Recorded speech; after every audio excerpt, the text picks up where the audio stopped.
अर्जुन मीरापुर नाम के एक छोटे से गांव में रहता था। ये गांव खेतों और जंगलों के बीच बसा हुआ था। अर्जुन 8 साल का था। उसके सिर में सपनों की दुनिया थी और दिल में कौतूहल भरा था। रात को अर्जुन को पीठ के बल लेटना बहुत पसंद था। वो रात के आसमान के विशाल फैलाव को देखता रहता था। टिमटिमाते तारे ऐसे लगते थे जैसे काले मखमली कपड़े पर छोटे छोटे हीरे बिखरे हुए हों। दादी, अर्जुन पूछता, क्या इन तारों पर और भी लोग रहते हैं? उसकी दादी, जिनकी आंखें तारों की तरह चमकती थीं, मुस्कुराती। कौन जाने अर्जुन, वो कहती, ये ब्रह्मांड बहुत बड़ा और रहस्यमयी है। अर्जुन की कल्पना उड़ान भरती। वो दूर के ग्रहों पर जाने, अजीब और अद्भुत प्राणियों से मिलने की कल्पना करता। संभावनाएं अनंत थीं। अर्जुन ब्रह्मांड के हर कोने को देखने के लिए बेताब था। एक धूप वाली दोपहर अर्जुन ने अपनी पतंग उड़ाने का फैसला किया। उसे हवा में नाचती और उड़ती पतंग बहुत पसंद थी। ऐसा लगता था जैसे वो आसमान के एक छोटे से टुकड़े को पकड़े हुए है। अर्जुन खेतों में दौड़ा। उसकी पतंग उसके पीछे पीछे आ रही थी। जल्द ही वो गांव के जंगल के किनारे पहुंच गया। पेड़ हवा में सरसरा रहे थे और झूम रहे थे। जैसे ही अर्जुन अपनी पतंग को देख रहा था, उसने एक अजीब सी आवाज सुनी। ये एक भिनभिनाहट, फुफकारने जैसी आवाज थी, जैसी उसने पहले कभी नहीं सुनी थी। उत्सुकता उस पर हावी हो गई। अर्जुन उस अजीब आवाज का पीछा करते हुए ध्यान से जंगल में आगे बढ़ा। भिनभिनाहट की आवाज तेज होती गई। अर्जुन का दिल डर और उत्साह के मिश्रण से धड़क रहा था। उसने एक झाड़ी को हटाया और हाँफने लगा। पेड़ों के बीच आधा छिपा हुआ एक छोटी सी जगह में एक अजीब सी चीज थी। ये गोल और धातु की बनी थी, जिसमें चमकदार रोशनी और अजीब निशान थे। ऐसा लग रहा था जैसे ये आसमान से गिरी हो। उस चीज से धुआं निकल रहा था। ये छोटी छोटी बीप जैसी आवाजें कर रही थी, जैसे ये मुसीबत में हो। अर्जुन समझ नहीं पा रहा था कि क्या करे। अचानक एक दरवाजा खिसक गया। एक छोटी सी आकृति बाहर गिर पड़ी। ये कुछ ऐसा था जैसा अर्जुन ने पहले कभी नहीं देखा था। वो आकृति छोटी और नीली थी, बड़ी बड़ी काली आंखों वाली। उसके सिर पर एंटीना थे और उसने एक चमकदार सूट पहना हुआ था। वो प्राणी डर से चौड़ी आंखों से समाशोधन के चारों ओर देख रहा था। हेलो, अर्जुन ने सावधानी से कहा, क्या तुम ठीक हो? वो प्राणी उछल पड़ा। वो अर्जुन की ओर मुड़ा और बीप बीप की आवाजें निकाली। मैं ज़ूबी, उसने कहा। उसकी आवाज तीखी और पतली थी। स्पेसशिप टूटा।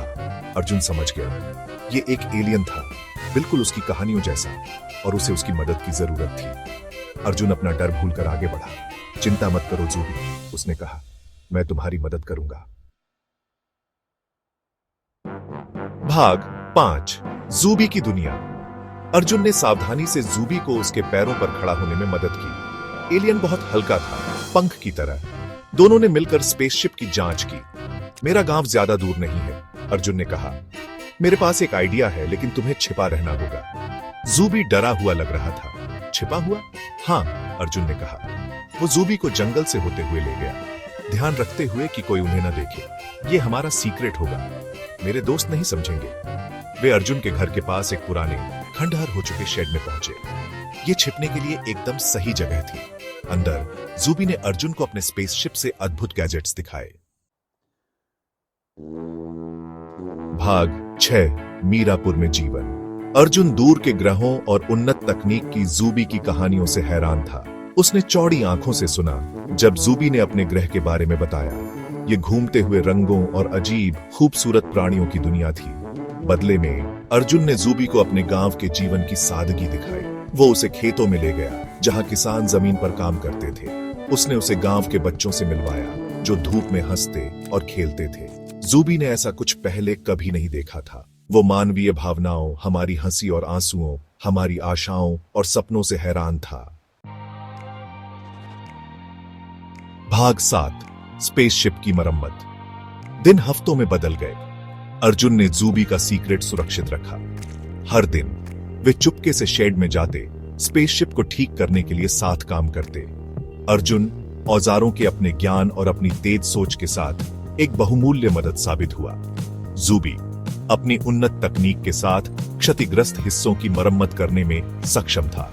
जैसे जैसे उन्होंने काम किया, उनकी दोस्ती मजबूत होती गई। उन्होंने एक दूसरे को समझना सीख लिया, भले ही वे अलग अलग दुनिया से थे। उन्होंने कहानियां, सपने और हंसी साझा की। एक दिन स्पेसशिप आखिरकार फिर से चालू हो गया। इसकी रोशनी तेज चमक रही थी और इसके किनारे के अजीब निशान खुशी से नाचते हुए लग रहे थे। भाग 8। एक तारों भरी विदाई।